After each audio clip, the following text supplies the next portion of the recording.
Sup everyone, I'm your female otaku, and I'm here to review episode 7 of Little Witch Academia. And with this episode, I just gotta say, you go, Ursula-sensei! Oh, she shined with this episode, mainly towards the end, because you know this is an Akko-based episode, but still at the end when Ursula-sensei stood up for Akko, I was like, you go, girl, my woman! Whoa! That was just badass. I love her. Oh, that was great. Good scene. Really good scene there. In the beginning of this episode, I was as shocked as Latte and Susie. Akko working hard? Like, wow, she's actually learned her lesson from the previous episode. She's actually taking it to heart and she's putting it into fruition. She's actually trying to study and work hard just like Shiny Chariot. So when I saw that right from the get-go of this episode, I was like, oh my gosh, she's doing it. She's not just talking about how she's gonna change. No, she is currently trying to change. Like, that was great. I really enjoyed that. But even though Akko was trying really hard and studying, asking questions, unfortunately, she's still been failing all of her exams. And unfortunately, if Akko fails her next exam, then she's going to be expelled from the school, like Diana predicted. And things aren't looking too well, because now she only has one more test left. But with this test, it's in like her philosophy class, which is one of the electives. And she's just all like, huh, that's strange. How am I supposed to study when we don't have any teacher? And then they're all like, you don't have any teacher in your philosophy class? And then Akko's all like, no, it's just work study and we all stare at a goldfish. And then we find out that the fish is the professor. They have a fish professor. Like, oh my God. I love that. I love this world. It's so whimsical. It's so magical. It's great. I love it. I love the world where a fish can be a professor.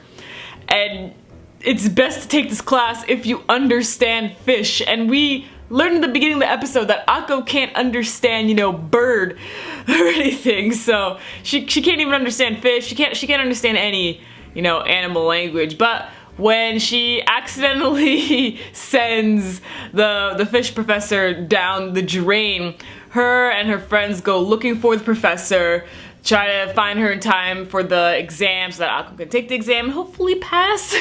And Ursula was in on it too. She decided to make a decoy. Which is ridiculous, oh my God. And they transform into fish, except for Akko, who ends up transforming herself into a merman. But hey, at least it's something that can breathe underwater, so that's good at least.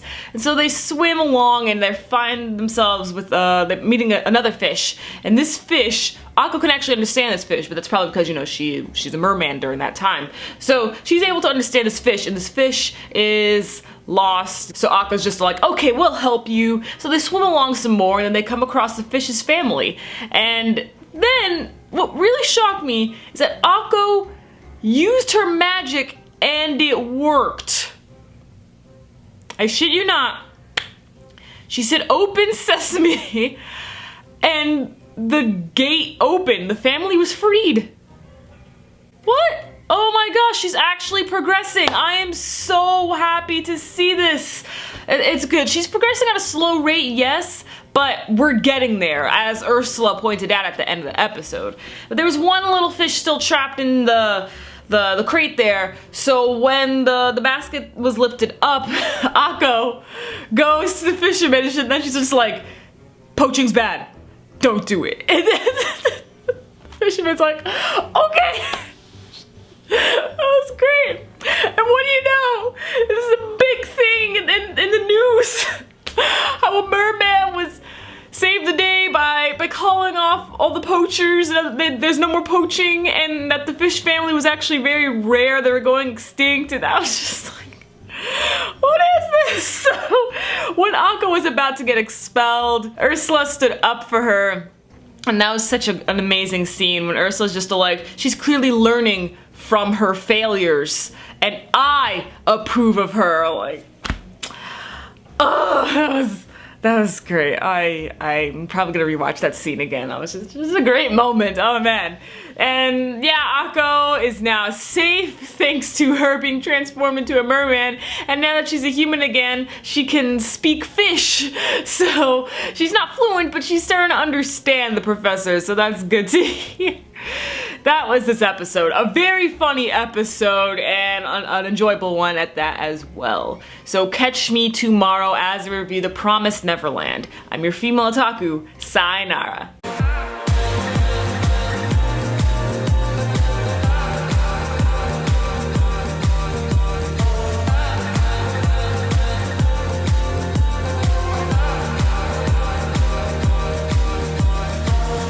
Just a heat wave.